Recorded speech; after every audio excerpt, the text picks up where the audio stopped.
So this is very interesting because this classical corner kind of evolved late because I just thought of this song for some reason on Tuesday or so, and I think I called Zach on Wednesday, I think, wasn't it? Tuesday. I called you Tuesday or Wednesday and asked him if he would learn this, which he was happy to do, and I called my good friend here. This is Ben Larsen, everyone. He's a fantastic cellist and also runs a wonderful concert series you should know about in Brooklyn at St. John's Church called Concerts on the Slope, and it's about once a month or so, isn't it? But he books and arranges and organizes all the music. In fact, I'm very proud because I told men how much I like the Mendelssohn Octet. I actually conducted it in college. It shouldn't be conducted, but I had to do a conducting recital, and I love the piece so much, and that was my only chance, because you're not going to conduct it unless a full orchestra is doing it, because it's chamber music. But I told him how much I loved it, and he put together a Mendelssohn Octet for January. I'm hoping we can twist an arm and get them in here for a movement or two. But at any rate, so I wanted to talk about this wonderful song, and Zach's going to join us, and we're going to have a little host of singers here in a minute. But this is a song, part of a bicentennial song cycle that Bernstein wrote called Songfest, and they were American songs, and it was done in 1976. I was at one of the premieres. There were different ones around the country. It's a very exciting piece for 6 singers and full orchestra, and of course this is originally orchestrated. But this is an arrangement for piano and cello and voice. And it's set to, first we should talk about the text, it's set to an amazing poem that was not published for a long time. It's by Walt Whitman, and he probably wrote it in around 1871, I believe we read, probably. They possibly as early as 1860, but they believe around 1871. And they, one of the singers who has performed this a lot on his website did quite a lot of research into it, and both Zach and I read the research he'd done, and he talked about how this poem was a very personal statement for Whitman, because in a certain sense this is, and there were a lot of crossouts and rewritings, in a certain sense this is a coming out poem. And in 1976, when Bernstein included it in the set, celebrities weren't out then. It wasn't something people were saying, is that they were gay. And I think this is Bernstein's private statement about that, in a way that he could, in 1976, could get away with saying, because when he took over the New York Philharmonic, before he took over the New York Philharmonic, he was cautioned by people he better get married quick, or that job just wouldn't become available because there were too many rumors about his other life. And he did get married quick, not saying he loved Felicia, and he had 3 wonderful children, and his love for them was certainly real, but he certainly was someone who struggled with a sense of being gay his entire life. What's interesting about this is I knew about the song before it existed, because he told me that he had written a song with a middle C that goes all the way through the song. In fact, I did my own version. I did a song with a D that went all the way through the song after that, just to kind of see what it was like doing it. But of course, if you have this repeated middle C going all through the song, everything has to fit with it in a way. So dissonances can work against it, but every harmony and every melodic line has to somehow collapse into something that'll work with that. So it starts out with this incredible kind of fanfare. But strangely, when that chord lets go, you hear this, the minor going on.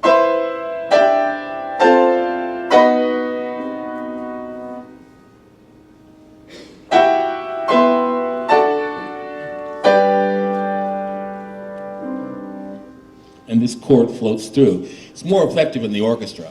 I almost wish I could get my singers up here to sing that chord so you could hear what it's like. But you get the effect when these wonderful chords dissipate, you're left with this minor chord. So there's already a rumbling of something not being able to be said, or something underpinning, the sadness underpinning this statement. The poem itself, do you want to read the text of the poem, or should I? I'll read the text of the poem. Yeah, read the text of the poem. To what you said, passionately clasping my hand, this is my answer. Though you have strayed hither for my sake, you can never belong to me, nor I to you. Behold the customary loves and friendships, the cold guards. I am that rough and simple person. I am he who kisses his comrade lightly on the lips at parting, and I am one who is kissed in return. I introduce that new American salute. Behold, love choked, correct, polite, always suspicious. Behold the received models of the parlors. What are they to me? What to these young men that travel with me? And there were many different versions from reading the blog about this. He kept softening it. At one point he said, you don't belong to me. And he softened it to you can never belong to me. I think it was definitely seems to be written to a real person. And it was grabbing my hand. It changed to clasping my hand. Or, no, it was kneading my hand, wasn't it? It was something like that. It was a different, a lot of different, wringing my hand. That's what it was, wringing my hand, which he changed to clasping my hand. So he kept making the poem more gentle, almost as an apology to whoever he was writing it to. But I think that this constant C for me is that constant feeling of always that underpinning of being there, but not being able to exactly express it, and everything has to relate to it. And I think that's very much what Walt Whitman was feeling when he wrote the poem, and I think what Bernstein was writing. I'm going to ask, what's interesting about the structure of this poem, of the song, is that it really is two beautiful melodies. I mean, the same beautiful melody performed twice in a row. And you want to do the version where you do the whole melody? Can you do that? You up for that? No. Okay. I was looking at the arrangement because the arrangement is for cello, and he's not going to play really what the solo cello part does, because at some point it leaves the melody and the orchestral strings take over. But let's just play a little bit of this at 12, okay? So this is going on, and you get 1.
Isn't that a gorgeous melody? So heartfelt and so much passion and I think pain in that melody. And interestingly enough, the singer doesn't sing that melody exactly. The singing dances around it with his lyric. So it's a counterpoint that interacts with the melody. It sometimes picks up the melody exactly, and sometimes it's doing something completely different that flows beautifully. Now, what is interesting about what Mr. Bernstein did with this arrangement-wise is that Songfest was for 6 singers. So the other 5 singers, the second time, the cello plays this melody down the octave, and all the other singers hum it. So could I have my other little chorus come up here and join me? My volunteer. These are the short notice singers. Well, please welcome the short notice singers. Sierra Rein, Paul Kolecki, Julie Reyburn, and Janice Hall are going to do the honors of the humming part. And so let's just so you hear that melody one more time, let's do that, guys. Let's do that right when you come in. Da, da, da. So you get to hear this gorgeous melody again. And this time, it's done with the cello in octaves, of course, the lower octaves. So we're going to start at 49. Is that okay? 1, 2, and it's slower. And go.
Yes. So that underpins. Yeah, thank you. Sure, going to sing again, and Ben Larsen. That underpins the entire solo, which is going to be sung by the wonderful Wobensmith. So let's give this a try. It says to use the middle pedal for this chord. It doesn't work as well as I wish it did, but I'll see what I can do for that. But you don't the effect of that singing. You guys want to just.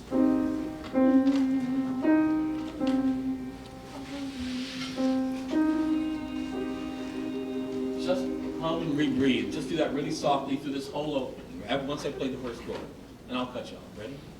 We ready?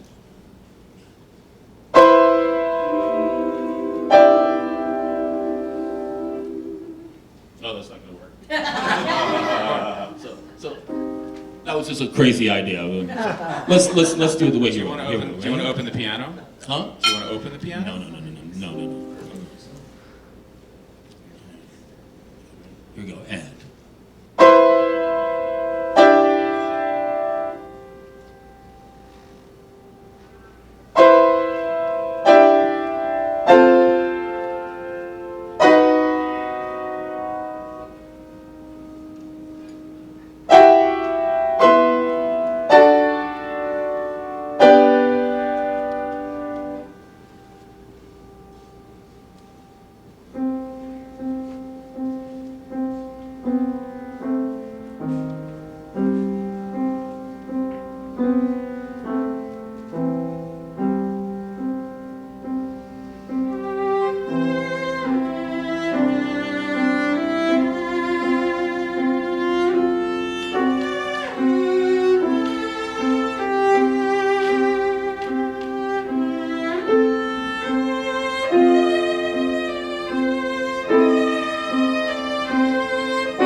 sake, you can never belong to me, nor I to you. Behold the customary loves and friendships, the cold cards. I am that rough and simple person. I am he who kisses his comrade lightly on the lips at parting, and I am one who is kissed in return. I introduce that new American salute. Behold, love choked, correct, polite, always suspicious. Behold the received models of the parlors. What are they to me? What to these young men that travel with me?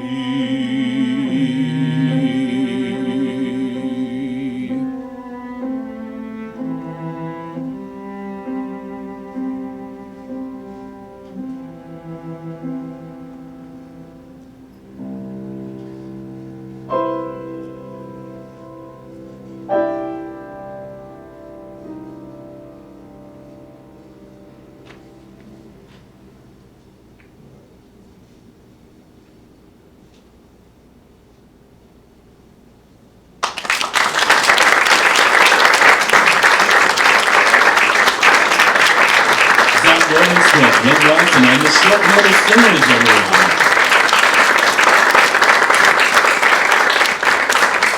And of course, Leonard Bernstein. Thank you, Leonard Bernstein, for that glorious song. We'll see you after the break. Thank you very much.